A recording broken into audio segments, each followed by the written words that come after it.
The clock is ticking on draft season for fantasy baseball because opening day is finally, mercifully, almost here. Now, if your league drafts at the last minute, which is pretty smart based on all the injuries that are going on, then you're going to want to know about some spring risers. And even if you've already got your team in place, you still want to know what's going on. So, I'm going to talk about some starting pitchers who have been climbing fast up draft boards recently and decide, is it worth pulling the trigger on draft day, or is this an overreaction? So we've got to start with Spencer Strider. He kind of, along with Jacob deGrom, just lumping together on any given day, are the best pitcher in the league or could be on the IL. Now, I've been on record saying I'm just not doing it with deGrom. He has missed way too much time. I understand the upside. Trust me, I do. But that early, that much risk, no way.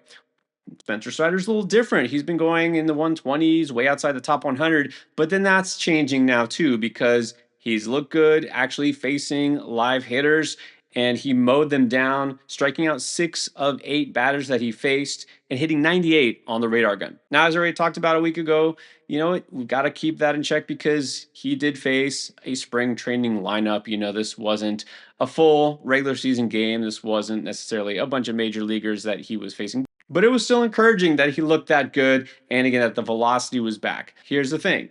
He's not going to be out there the very first week of the season, still targeting, they're saying late April, actual debut. And then the question is, how many innings does he go each time out? How many innings does he amass throughout the season?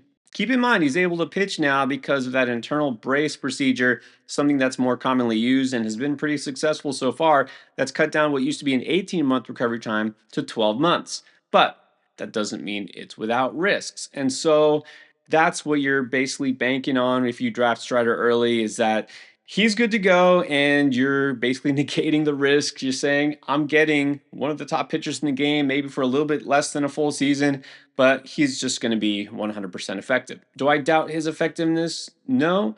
I do doubt the amount of innings that you're going to get from him, and that's why I'm almost as worried as I am with deGrom. But even with the fact that he's risen up 15 spots in ADP just over the last 2 weeks, because we've actually seen him pitch now, I don't know if it's too aggressive because you can still get him at a decent spot. And I told you I'm waiting on starting pitching if I can. And if I'm waiting, I'm still looking for a pitcher who has that upside to be an ace, and Strider obviously fits the bill. And here's the other thing. There is no such thing as a risk-free pitcher anymore. So you might as well go with the upside. I thought Shane McClanahan was a great pick right there around spot 100. And now you see what happens. So you know what? Why not take a chance on a guy like Strider, who, when he is on the mound, is basically the best there is. And then there's a similar pitcher who, well, is easy to forget about because you've hardly seen him the last 2 seasons. Robbie Ray, remember, is not that far removed from winning a Cy Young award. It just hasn't happened since he's moved to the Giants because he also has succumbed to the UCL injury. He's pitched a grand total of 34 innings over the past 2 years. So it's easy to forget how good he was during that season. At the same time, Ray's a guy who's been up and down in his career. Remember, he's always been good at getting strikeouts. That's never been a question. He's just also really good at, getting walks and getting hit hard at times. And he finally honed it and put it all together. And then, unfortunately, after that came the disaster. But after that came a good, not great season with Seattle, and then a lost season followed by a season of recovery, which really didn't amount to much for fantasy last year. But unlike Strider, Ray is a lot farther removed from his injury, and we actually saw him pitch toward the end of last season. Now it's time to remember that he's in a really good situation for a pitcher, being in San Francisco. And we don't want to take too much away from last season's numbers because he started all of 7 games toward the end, but there were some signs that maybe vintage Ray is still somewhere in there. A 33% strikeout rate. That also came with 11% walk rate. I mean, that just is part of the territory with Ray. But a 4.70 ERA, not good, except that his Sierra was significantly lower at 3.51. And most encouraging is the fact that, yeah, the whiffs are definitely there. The 33% strikeout rate, supported by a 16.2% swinging strike rate. Keep in mind, the league average is 11.1%. And his CSW, which is called strikes and whiffs, posted a 30.1% mark. and that is well above the major league average of 27.4%. You're definitely getting the strikeout upside, no questions asked. The ratios, it's hard to say. Just because the Sierra was solid doesn't mean the ERA will necessarily follow, but it should be better than last year's mark. And keep in mind, again, he's had some more time to get fully healthy. It is a good situation, and I'll take a chance on a guy who at least has been proven to dominate in the majors as opposed to some of these flyers that are still available in the same range. Not going to go so far as to say Robbie Ray's a sneaky league winner, but I wouldn't be surprised either. Is there a bounce back for another veteran, Kevin Gausman, who had a definitely down season for the Blue Jays last year? Well, again, like these first two pitchers, going up in draft stock because the spring has been encouraging. The velocity is definitely back. And that was really a point of concern last year with Gausman because he did drop a couple of ticks on the fastball. Right now, the velocity is good, sitting at 96. And because of that, the track record also does matter. It's a name people know. Guy who did have one down year, but overall, he's been solid for the last several. And so it's a recognizable name. It's somebody who you feel has got a little less risk, but I can't just ignore the strikeout rate dropping.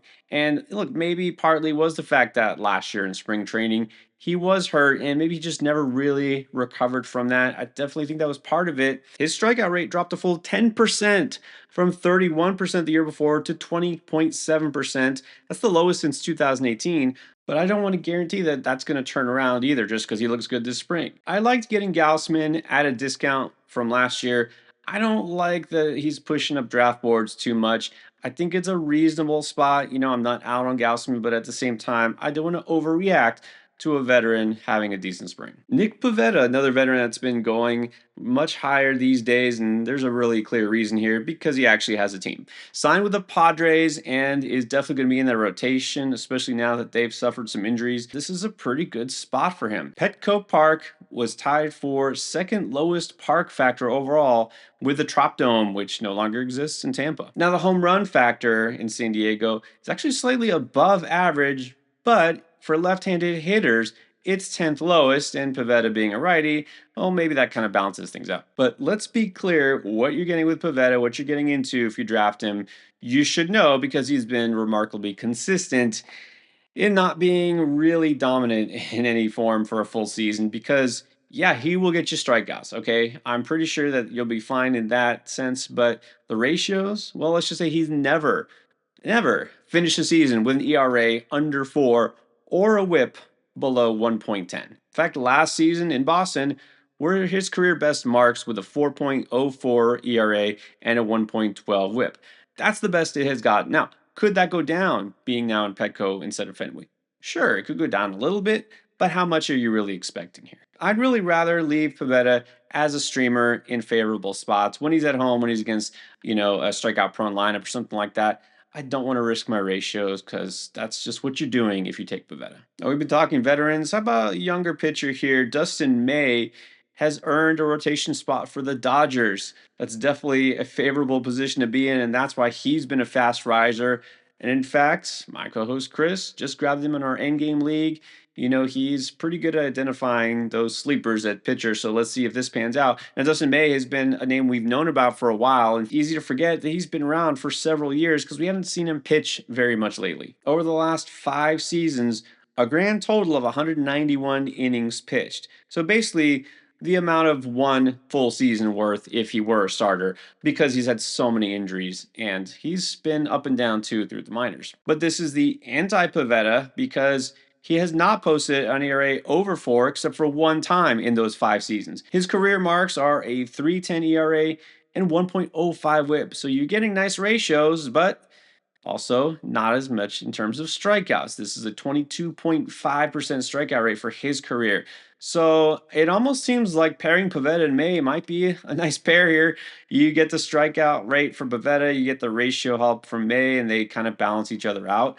That's one way to go about it, sure. Now, as far as May, what you worry about is will he hold up? Who knows? He's a Dodgers pitcher, so probably not. But look, he's going to get a shot here. The talent has always been there. Hopefully, the strikeout rate comes up just a little bit. I think this is a smart bet to take. So even though he's been rising up draft boards, it just means he's gone from basically undrafted to a late round draft pick.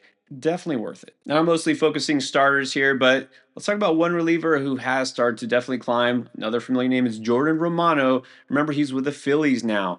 And it was unclear whether he was really going to be the guy because they've got plenty of options, although Jeff Hoffman switched places with them. He's with the Blue Jays now, but they still have Jose Alvarado in place. Is Orion Kirkring finally going to get a shot? Was Romano really going to be the guy? It looks like he is the guy, and he's looked pretty good in the spring. In fact, we've seen a couple of other closers by really no reason other than the fact that people are finally just accepting, yeah, they're probably the closer for now. And Pete Fairbanks has gone up in ADP for no discernible reason, except that he's just not hurt yet. Jeff Hoffman himself has gone up in ADP.